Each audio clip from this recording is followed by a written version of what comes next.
জমপুকুর ব্রতকথা। এক ছিল বুড়ি, তার ছিল এক ছেলে আর এক মেয়ে। মেয়েটির বিয়ে হয়েছিল আর কারো সঙ্গে নয়, একেবারে সাক্ষাৎ যমরাজের সঙ্গে। শ্বশুর বাড়ি তার জমপুরি। যমরাজ সেই যে তাকে বিয়ে করে নিয়ে গেলেন আর মর্তে বাপের বাড়ি পাঠালেন না। বুড়িকে কে আর মেয়ের মতো যত্ন আত্তি করে। বুড়ি তাই ছেলের বিয়ে দিয়ে টুকটুকে বউ ঘরে আনলে। যেমন সুন্দরী বউ তেমনই তার মিষ্টি স্বভাব। রাত দিন প্রাণপাত করে বউ শাশুড়ির সেবা করে। সংসারের কাজকর্মেও বউ যেন দশভুজা। কুটো গাছটি নড়তে পায় না।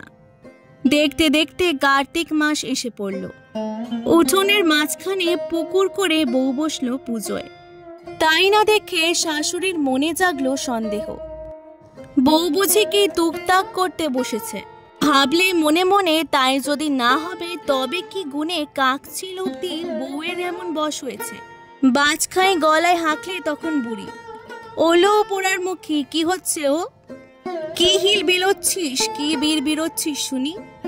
বলি আমায় খাবি না আমার মেয়েকে খাবি, বল দেখিলা পোড়ার মুখী ডাইনি। বউ উত্তর দিলে, মা জমপুকুর ব্রত করছি। জমপুকুর ব্রত জন্মেও শোনেনি বুড়ি সে কথা। রেগে আগুন, তেলে বেগুনে বুড়ি ছুটে এসে বউকে মারলে এক লাথি, দিলে ছাই পাশ দিয়ে পুকুর বুঝিয়ে। ধমক দিয়ে বললে, খবরদার, ফের যদি দেখি তবে তোরই একদিন কে আমার একদিন। হাপুস নয়নে কেঁদে যমরাজকে সাক্ষী মেনে বউ বললে, হে ধর্মরাজ, তুমি সাক্ষী রইলে আমি 1 বছর জমপুকুর ব্রত করলুম। এমনি করে দিন যায়। দেখতে দেখতে বছর ঘুরে আবার আসে কার্তিক মাস। বউ কি করে? শাশুড়ির ভয়ে পুকুর পাড়ে গিয়ে ছোট্ট পুকুর কাটে। কলা গাছের আড়ালে লুকিয়ে বসে সেখানে করে জমপুকুর ব্রত। একটি একটি করে শেষ হয়ে আসতে থাকে কার্তিক মাসের দিনগুলো। বুড়ির মাথায় বুঝি টনক নড়ে। একদিন বউকে ডেকে সারা না পেয়ে লাঠি গাছায় ভর দিতে দিতে বুড়ি এসে হাজির হয় পুকুর পাড়ে। সেখানে এসে দেখে বউ কলা গাছের আড়ালে বসে কি যেন করছে এক মনে। সন্দেহ জাগে বুড়ির মনে। কিছু না বলে চুপি চুপি গিয়ে বউয়ের পেছনে লাঠি ভর দিয়ে দাঁড়ায় বুড়ি। দেখে বউ মন্ত্র পড়ে কাক বক চিল কত কিসের পায়ে ফুল দিচ্ছে। সব দেখে শুনে তেলে বেগুনে জ্বলে ওঠে বুড়ি। হাঁক দিয়ে বলে, হেলা সর্বনাশী, হচ্ছে কি ওসব? কি হিল বিলোচ্ছিস, কি বীর বিরোচ্ছিস? বলি আমায় খাবি না আমার ছেলেকে খাবি? ভয়ে ভয়ে মুখ তুলে বউ বলে, কিচ্ছু নয় মা, জমপুকুর ব্রত করছি। আরো রেগে যায় বুড়ি, বউকে মারে লাথি, জঞ্জাল দিয়ে থুতু ফেলে পুকুর বুঝিয়ে দেয়। তারপর রাগে গড়গড় করতে করতে লাঠি ঠুকতে ঠুকতে ফিরে আসে ঘরে। হাপুস নয়নে কাঁদতে কাঁদতে মাথা খুঁড়ে যমরাজকে ডেকে বলে বউ, হে ধর্মরাজ, সাক্ষী রইলে তুমি এই 2 বছর আমি জমপুকুর ব্রত করলুম। এইভাবে কাটতে থাকে দিন। দেখতে দেখতে বছর ঘুরে আশ্বিন গিয়ে ফের আসে কার্তিক মাস। বউ এবার লুকিয়ে হেসেলে উনুনের পাশে বসে জমপুকুর ব্রত করতে লাগলো।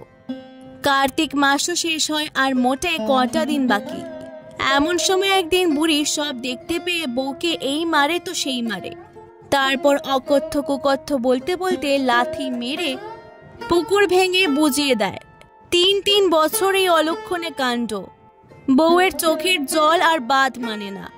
হাপুস নয়নে কাঁদতে কাঁদতে গলায় আঁচল জড়িয়ে জোর হাত করে বউ বলে, হে ধর্মরাজ, তুমি সাক্ষী রইলে আমি 3 বছর জমপুকুর ব্রত করলুম।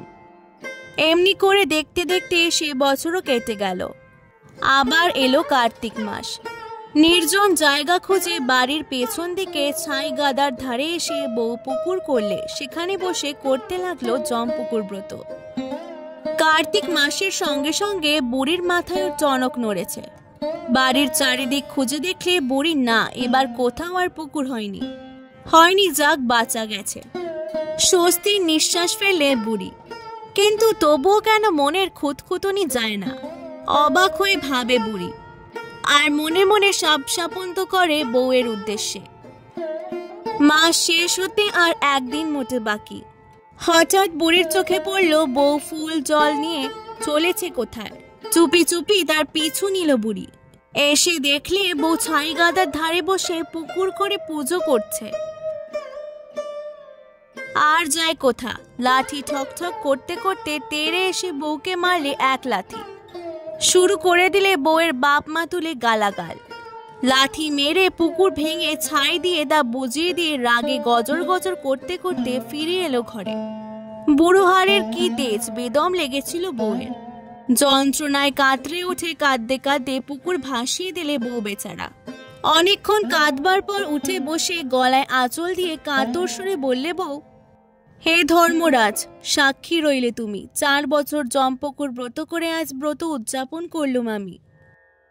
তারপর নমস্কার করে গায়ের মাথার ছাই ছেড়ে ফেলে আস্তে আস্তে ঘরে ফিরে এলো সে। দুঃখ কষ্টের মধ্য দিয়ে এইভাবে হলো তার ব্রত উদযাপন। তারপর একে একে কেটে গেল কয়েকটা বছর। বুড়িকে ধরলে কঠিন রোগে। ব্যাটা আর ব্যাটার বউয়ের সেবা শুশ্রূষার তিলমাত্র বিরাম নেই। খবর পেয়ে জমপুরি থেকে মেয়েও এসেছে ছুটে। রাত দিন চলছে ঝাড়ফুঁক টোটকা টাটকা, কিন্তু কিছুতেই কিছু হলো না। একদিন দুপুরবেলা বুড়ি ইহলোকের মায়া ত্যাগ করে চলে গেল। বাড়িময় উঠল কান্নার রোল। পাড়া পড়শিরা সব ছুটে এলো। সবাই বোঝাতে লাগলো উপযুক্ত বয়সে গেছেন, সেজন্য শোক করতে নেই। এখন পরলোকে তার তৃপ্তির জন্য শ্রাদ্ধ শান্তির ব্যবস্থা করো। এক মায়ের এক ছেলে ঘটা করে মায়ের শ্রাদ্ধ করলে। এক মায়ের এক মেয়ে মায়ের শ্রাদ্ধ শান্তির পর শ্বশুর বাড়িতে ফিরে গেল। তবু ব্যাটার বউয়ের চোখের জল বাঁধ মানে না। কেন তাধি সে নিজেই জানে। মেয়ের শ্বশুর বাড়ি জমপুরি। সেখানে গিয়ে পৌঁছুতেই যমরাজ তাকে ডেকে বললেন, দেখো, তোমার মায়ের অসুখের সময় অনেকদিন তুমি মর্তে তোমার বাপের বাড়িতে ছিলে, তাই এখন দিন কতক জমপুরীর দক্ষিণ দুয়ারের দিকে যেও না, আর 3 দিকে আগের মতোই স্বচ্ছন্দে বেরিয়ে বেরিও, তাতে কোনো বাধা নেই। বুড়ির মেয়ে যমরাজের বউ এই কথা শুনে ঘাট তোলে একবার স্বামীর চোখে চোখে চাইলে, তারপর চোখ ফিরিয়ে নিয়ে মাটির দিকে চেয়ে আস্তে করে একবার মাথা নাড়লে সায় দিলে। কি দিলে না ঠিক বুঝতে পারা গেল না। এমনি করে 2-4 দিন কেটে গেল। বুড়ির মেয়ের মনে থেকে থেকে জাগতে লাগলো সেই একই প্রশ্ন, যমরাজ কেন দক্ষিণ দুয়ারের দিকে যেতে বারণ করলেন। শেষে আর কৌতূহল দমন করতে পারল না সে। একদিন লুকিয়ে দেখতে পেল কি আছে জমপুরীর দক্ষিণ দুয়ারের দিকে। তখন বিকেল বেলা। বুড়ির মেয়ে যমরাজের বউ যেই না জমপুরীর দক্ষিণ দুয়ার পার হয়েছে, অমনি তার চোখে পড়ল এক ভীষণ নোংরা কৃমিকুণ্ড। কানে এলো সেখানকার লক্ষ লক্ষ পাপীর বুক ফাটা কান্না আর কাতর আর্তনাদ। শিউরে উঠে তাড়াতাড়ি সেখান থেকে সরে যাবে সে। এমন সময় থমকে দাঁড়ালো সে চেনা গলার আওয়াজ পেয়ে। স্পষ্ট শুনতে পেল তার মা তার ভাইয়ের নাম ধরে চেঁচিয়ে বলছে, ওরে আমায় বাঁচা, এ নরককুণ্ডে পচে মরছি আমি, বাঁচা আমায় বাঁচা, আর কখনো এমন কাজ করব না। ভালো করে নিরিখ করে দেখলে বুড়ির মেয়ে কাতারে কাতারে পাপি হাবুডুবু খাচ্ছে সেই ভয়ানক নরককুণ্ডের মধ্যে। কাতরে কাতরে ডাকছে এইভাবে, আর ঠিক তার পর মুহূর্তেই ভীমের মতো জোয়ান মর্দ যত যমদূতের ডাঙ্গস খেয়ে তলিয়ে যাচ্ছে সে নরককুণ্ডের তলায়। আবার খাবে খেয়ে যেই না মাথা তুলে চেঁচিয়েছে, অমনি যমদূতেরা তাদের মাথায় দুম করে মেরেছে ডাঙ্গস, আর অমনি তলিয়ে যাচ্ছে ডাঙ্গস খেয়ে। এক তিল বিরাম নেই এ ওঠা নামার, এক তিল বিরাম নেই তাদের কাতরানির। এই ভয়ানক কাণ্ড দেখে শুনে হাত পা পেটের মধ্যে সেধুলো বুড়ির মেয়ের। মায়ের জন্য প্রাণ করতে লাগলো আকুলি বিকুলি। কোন রকম পা টেনে টেনে চলতে চলতে ফিরে এলো সে জমপুরীর ভেতর। বিছানায় শুয়ে ছটফট করে কাটালো সে সারা রাত। পরদিন দুপুরবেলা যমরাজ যখন খেতে বসেছেন, তখন আস্তে আস্তে এসে গলায় আঁচল দিয়ে চোখের জলে বুক ভাসিয়ে জোর হাতে সামনে দাঁড়ালো সে। বউয়ের চোখে জল দেখে যমরাজ অভয় দিয়ে জিজ্ঞেস করলেন তাকে, তোমার চোখে জল কেন? কি দুঃখ তোমার? নির্ভয় বলো আমায়। ধরা গলায় ধীরে ধীরে নিবেদন করলে সে স্বামীর পায়ে, তোমার পায়ে অপরাধিনী আমি, আমায় ক্ষমা করো। তুমি আমায় দক্ষিণ দুয়ারের দিকে যেতে বারণ করেছিলে, তাতেই বুঝি কৌতূহল বাঁধ মানল না আমার। সেখানে গেলুম আমি, গিয়ে যা দেখলুম তা বলতে গায়ে কাটা দিচ্ছে আমার। দেখলুম দূতেরা সব আমার মায়ের মাথায় ডাঙ্গস মেরে মেরে বারবার তাকে ডুবিয়ে দিচ্ছে নরককুণ্ডের মধ্যে। আর পর মুহূর্তে খাবি খেয়ে মা আবার মাথা উঁচিয়ে কাতরে চেঁচাচ্ছেন, ওরে আমায় বাঁচা বাপধন, আর কখনো এমন পাপ করব না। দয়া করে আমায় বলে দাও কি করলে এই নরক যন্ত্রণা থেকে উদ্ধার পাবেন আমার মা। বলে দাও গো, পায়ে পড়ি তোমার। বলতে বলতে ডুকরে ডুকরে কেঁদে উঠল বুড়ির মেয়ে যমরাজের বউ। বউয়ের কান্নায় নরম হয়ে পড়লেন যমরাজ। ভেবে চিনতে বললেন, তোমার মা আমার শাশুড়ি, তাকে নরক যন্ত্রণা দেওয়া কি আমার সাধ? কিন্তু কি করি, আমি যে ধর্মরাজ, ধর্মের বিধির এক চুল এদিক ওদিক করি সে সাধ্য আমার নেই। তোমার মা তার পাপের ফল ভোগ করছেন। বউ জিজ্ঞেস করলে, পাপের ফল ভোগ থেকে উদ্ধারের উপায় কি? যমরাজ বলেন, উপায় হচ্ছে পুণ্যকর্মের অনুষ্ঠান। বউ জিজ্ঞেস করলে, কোন পুণ্যকর্মের অনুষ্ঠানে মা উদ্ধার পাবেন বলে দাও। যত কঠিনই হোক আমি তা করবই। যমরাজ বললেন, দেখো তোমার বউ ঠাকুরন বিয়ের কোণে হয়ে এসে বছর বছর জমপুকুর ব্রত করতেন, আর তোমার মা তাকে লাথি মেরে গালাগাল করে থুতু জঞ্জাল এসব ফেলে জমপুকুর বুঝিয়ে দিতেন, ব্রত করে দিতেন লণ্ডভণ্ড। সেই পাপে তার এই সাজা। এই কথা শুনে বউ স্বামীর পা ধরে জড়িয়ে বললেন, একটা কিছু উপায় তোমায় করতেই হবে, নইলে এ মুখ আর তোমায় দেখাবো না। যমরাজ তখন ভেবে চিনতে বললেন, দেখো তোমার বউ ঠাকুরন যদি তোমার মায়ের নামে সংকল্প করে জমপুকুর ব্রত করেন তবেই তোমার মায়ের উদ্ধার হবে। কিন্তু তোমার মা মিছিমিছি তাকে যে কষ্ট দিয়েছেন, তাতে তিনি কি তোমার মায়ের নামে সংকল্প করে ব্রত করতে রাজি হবেন? দেখো চেষ্টা করে। এই কথা শুনে বুড়ির মেয়ের বড় ভাবনা হলো, বউ ঠাকুরন যদি রাজি না হয়। তার মনের কথা আজ করে যমরাজ বললেন, দেখো একটা উপায় হতে পারে। তুমি বাপের বাড়ি গিয়ে বউ ঠাকুরনের সেবা শুশ্রূষা করে তার সঙ্গে খুব ভাব জমিয়ে বসো। তিনি এখন পোয়াতি, 10 মাসে প্রসব বেদনা হলে তাকে জমপুকুর ব্রত করতে বলবে, তাতে তিনি রাজি হবেন মনে হয়। খানিকটা আশ্বস্ত হলো বুড়ির মেয়ে, যমরাজের বউ। পরক্ষণেই আবার মনে উদয় হলো এক ভাবনা। জিজ্ঞেস করলে সে স্বামীকে, কিন্তু আমার যত্ন আত্মীতেও যদি বউ ঠাকুরন রাজি না হয়, যে জ্বালা জ্বালিয়েছে তাকে মা।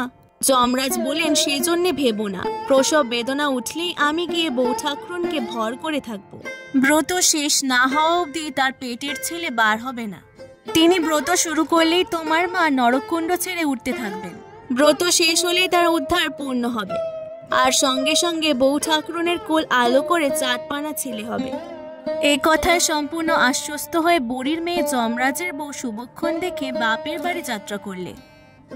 সেখানে এসে ভাইকে সে বললে, বউ ঠাকুরন একা মানুষ, তাই পোয়াতি, তাই এলুম তোমাদের দেখাশোনা করতে। তারপর সংসারের ভার তার নিজের হাতে নিয়ে বউকে সে খুব যত্ন আত্তি করতে লাগলো। বউকে আর নিজের হাতে কুটো গাছটিও নাড়াতে হয় না, সব কাজই করে ননদ। ননদের যত্নে বউ ভারী খুশি হলো। 5 মাস পড়তে ননদ দিলে বউয়ের কাঁচা স্বাদ, 8 মাসেতে দিলে ভাজা স্বাদ, তারপর 9 মাসেতে ধুমধাম করে পঞ্চামৃত স্বাদ দিলে। 10 মাস 10 দিনে বউয়ের প্রসব বেদনা দেখা দিল। এতদিনে ননদ পারলে তার কাছে আসল কথা। তাকে খুব আদর করে বলে, দেখ বউ, তুই মার নামে সংকল্প করে 4টি জমপুকুর কর। ননদের কথায় মুখ ভার করে বলে, মা গো মা, ফের জমপুকুর করব? তুমি তো জানো না ঠাকুরজি, জমপুকুর করার জন্য কি কষ্ট আমায় দিয়ে গেছেন মা, সে কি বলবার জিনিস ঠাকুরজি।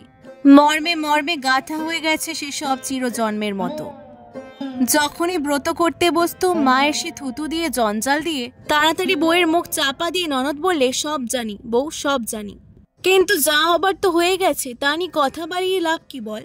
মা তো আর ইহলোকে নাই, এখন যদি তুই। ননদের কথা শেষ করতে দেয় না বউ, মুখ ঘুরিয়ে বলে, তা হয় না ঠাকুরজি।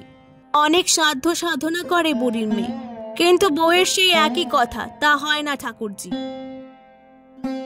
2 চোখে অন্ধকার দেখে বুড়ির মেয়ে, মনে মনে স্মরণ করে স্বামীকে। টনক নড়ে যমরাজের। হঠাৎ ব্যথা ওঠে বউয়ের, দেখতে দেখতে আসতে শুরু করে জোর ব্যথার পর জোর ব্যথা, তবু ছেলে বেরোয় না পেট থেকে। ব্যথায় কাঁদতে থাকে বউ। ননদ বলে, তুই জমপুকুর কর বউ, এক্ষুনি ছেলে হবে। জমপুকুর রেগে মুখ ঘুরিয়ে নেয় বউ, তেজ করে বলে, কখনো নয়, প্রাণ গেলেও নয়।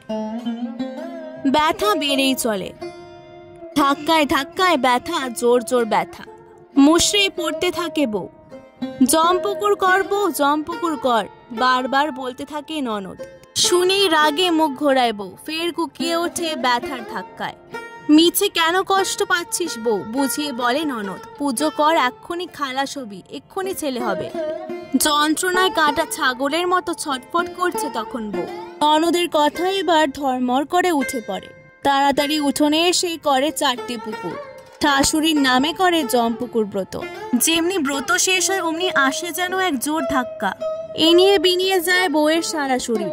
চাঁদের মতো কোল আলো করা ছেলে হয় বউয়ের। সুখের আবেশে ঘুমের পাহাড় ভেঙে পড়ে তার চোখ দুটিতে। তারই মধ্যে কানে আসতে থাকে ছেলের ওয়া ওয়া কান্নার মধুর রব। এদিকে নরককুণ্ড থেকে বউয়ের শাশুড়িও পায় মুক্তি। মর্তির দিকে চাইতেই চোখ পড়ে তার নাতির মুখের ওপর। নাতির মুখ দেখে হাসতে হাসতে স্বর্গে উঠে যায় বুড়ি। উলু দিয়ে ওঠে বুড়ির মেয়ে যমরাজের বউ। পাড়াপড়শিরা সব আসে ছুটে। ছেলে দেখে পঞ্চমুখে করতে থাকে সুখ্যাতি। প্রাণপাত করে বউয়ের সেবা করে ননদ। দেখতে দেখতে এসে পড়ে ষষ্ঠী পুজোর দিন। ঘটা করে হয় ষষ্ঠী পুজো। দাদা বৌদিকে প্রণাম করে বুড়ির মেয়ে ফিরে যায় তার শ্বশুর বাড়ি। তাই কথায় বলে জমপুকুর ব্রত করলে জমের তাড়না সইতে হয় না। শ্বশুর শাশুড়ি জল পায় হাসতে হাসতে স্বর্গে যায়। জমপুকুর ব্রত কথা সমাপ্ত। আজকের ভিডিওটি ভালো লাগলে অবশ্যই পুরাণ গল্প কথাকে সাবস্ক্রাইব করে দেবেন। অনেক অনেক ধন্যবাদ।